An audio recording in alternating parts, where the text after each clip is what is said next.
नमस्कार, स्वागत है आप सभी का एनएफ न्यूज पर। राजा भैया ने आक्रांताओं का महिमा मंडन करने वालों को करारा जवाब दिया है। जी हां, समाजवादी पार्टी के नेता कभी औरंगजेब का महिमा मंडन करते हैं तो कभी राणा सांगा का अपमान करते हैं। अबू आजमी ने किस तरीके से महाराष्ट्र में औरंगजेब का महिमा मंडन किया, उनके प्यार में डूबे हुए नजर आए, जिसके बाद नागपुर में हिंसा तक भी हो गई क्योंकि औरंगजेब के खिलाफ दूसरा पक्ष प्रदर्शन करने लगा और फिर यह अफवाह फैला दी गई कि वहां पर मुसलमानों की जो पाक किताब है वो जलाई जा रही है। बवाल हो गया। दूसरी तरफ रामजीलाल सुमन अब राणा सांगा को लेकर विवादित बयान दे रहे हैं, गद्दार कह रहे हैं। ऐसे में समाजवादी पार्टी के नेताओं को करारा जवाब दिया है कुंडा से विधायक, जनसत्ता दल लोकतांत्रिक के राष्ट्रीय अध्यक्ष और हिंदुत्व की मुखर होकर बात करने वाले रघुराज प्रताप सिंह राजा भैया ने। राजा भैया ने अबू आजमी को, सुमन लाल को और समाजवादी पार्टी के ऐसे तमाम नेताओं को बता दिया है कि इस देश में आक्रांताओं का महिमामंडन नहीं किया जा सकता है। वीर योद्धा जो थे वो किसी भी चर्चा से, किसी भी बहस से ऊपर हैं और उन पर टिप्पणी करना गलत है। क्या कुछ कहा है राजा भैया ने, वो सुनिए। सांगा की वीरता के, उनके बलिदान की गाथा सुनते आए हैं और इसमें कोई दो राय नहीं है कि वो अप्रतिम वीर भारत के थे। उन्होंने देश के लिए, धर्म के लिए, संस्कृति के लिए लंबी लड़ाइयां लड़ी, तो उनका अपमान ये बहुत ही कष्टकर है और बर्दाश्त के काबिल नहीं। सर, क्या लगता है धीरे धीरे समाजवादी पार्टी हिंदुत्व का विरोध करते करते हम किसी पार्टी का कोई नाम नहीं ले रहे हैं, लेकिन देखिए कुछ बातें ऐसी हैं जो सर्वमान्य होनी चाहिए, जैसे भारत का सम्मान, भारतीयता का सम्मान, जो वीर गति को प्राप्त हुए हैं, जिन्होंने राष्ट्र की रक्षा, धर्म संस्कृति की रक्षा के लिए हमलावरों से लड़ाइयां लड़ी हैं, तो उनका सम्मान करना, ये कोई व्यक्ति किसी पार्टी में रहे इससे मतलब नहीं है, लेकिन ये होना चाहिए। क्या उनको माफी मांगने चाहिए सपा नेताओं को, सांसद को? अगर ग्लानि होगी उनको तो माफी मांगेंगे। अगर उनको ये लग रहा है कि उन्होंने सही टिप्पणी करी है, नहीं मांगे। जनसत्ता दल क्या मांग करती है?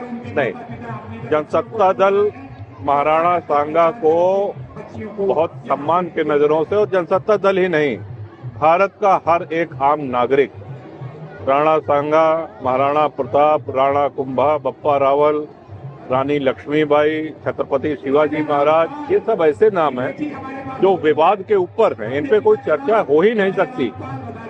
और जो ये कहा गया कि साहब उन्होंने बाबर को आमंत्रित किया, तो बहलोल लोधी ने बाबर को आमंत्रित किया, न कि राणा सांगा ने। सिकंदर लोधी सुल्तान था, उसको 3 बार राणा सांगा हरा चुके हैं, तो ये तो इतिहास है। गलत है। रघुराज प्रताप सिंह राजा भैया ने समाजवादी पार्टी के नेताओं को इतिहास भी याद दिला दिया और उन्होंने कहा कि बप्पा रावल हो, महाराणा सांगा हो, महाराणा प्रताप हो या महाराणा कुंभा हो, शिवाजी महाराज हो, रानी लक्ष्मीबाई हो, इन सब को सर्वमान्य माना जाना चाहिए और इन पर ओछी टिप्पणी और विवादित टिप्पणी नहीं की जानी चाहिए। ये वीर योद्धा थे भारत के, भारत का गौरव थे, भारत के मस्तक पर वो तिलक थे जो आज भी चमक रहे हैं। ऐसे में इन सब पर ऐसी टिप्पणियां नहीं की जानी चाहिए, आक्रांताओं का महिमा मंडन नहीं किया जाना चाहिए। राजा भैया ने यह बयान इसलिए दिया क्योंकि रामजीलाल सुमन ने राज्यसभा में खड़े होकर महाराणा सांगा को गद्दार कहा।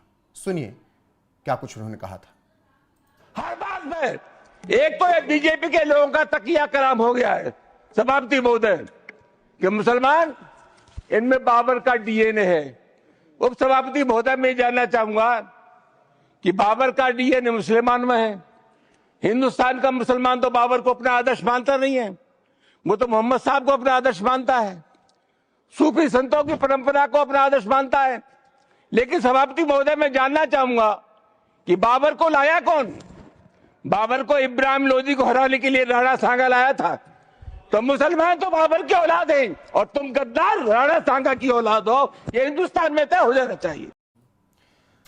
रामजीलाल सुमन ने कहा कि यह हिंदुस्तान में तय हो जाना चाहिए कि तुम गद्दार राणा सांगा की औलादें हो, मतलब हिंदुओं पर उन्होंने टिप्पणी की।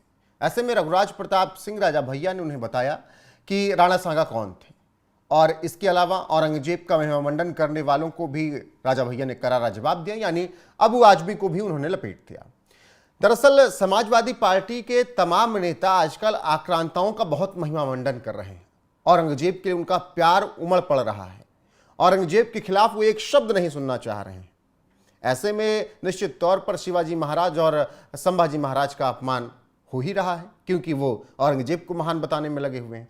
वो औरंगजेब जो कि अपने बाप का नहीं हुआ, जो कि अपने भाई का नहीं हुआ, उस औरंगजेब को इस देश में इतिहास में यह बता दिया गया कि वो हिंदुओं के लिए बहुत अच्छा था, मंदिर बनाता था। हालांकि सच्चाई क्या है सबको पता है, किस तरीके से उसने अत्याचार किया, किस तरीके से उसने टैक्स थोपे।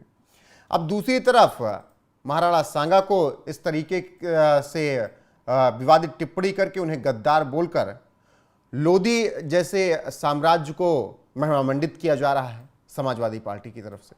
और जब बात आती है कि माफी मांगी जाए तो फिर रामजी लाल सुमन जैसे सांसद माफी भी नहीं मांगते हैं। हालांकि अखिलेश यादव मामले को शांत करने के लिए राजपूत जो वोट बैंक उनके साथ जुड़ा हुआ है वो छिटक ना जाए इसलिए ट्वीट करके कह देते हैं कि हम किसी का अपमान नहीं करते हैं। लेकिन राजा भैया ऐसे बयान देने वालों को करारा जवाब दे रहे हैं। राजा भैया लगातार हिंदुत्व को लेकर आवाज उठाते रहते हैं। वो संभल में मिल रही सनातन की निशानियों पर बात करनी हो या फिर महाकुंभ के विशाल और भव्य और दिव्य महाकुंभ के आयोजन पर बात करनी हो और वहां पर हिंदुओं को नसीहत देनी हो, ये सब बातें राजा भैया समय समय पर करते रहते हैं। ऐसे में अब अखिलेश यादव के सांसद, अखिलेश यादव के विधायकों को राजा भैया ने जवाब दिया है जो इस देश के वीर सपूतों का अपमान कर रहे हैं। तो ऐसे में राजा भैया के बयान पर आपकी राय क्या है?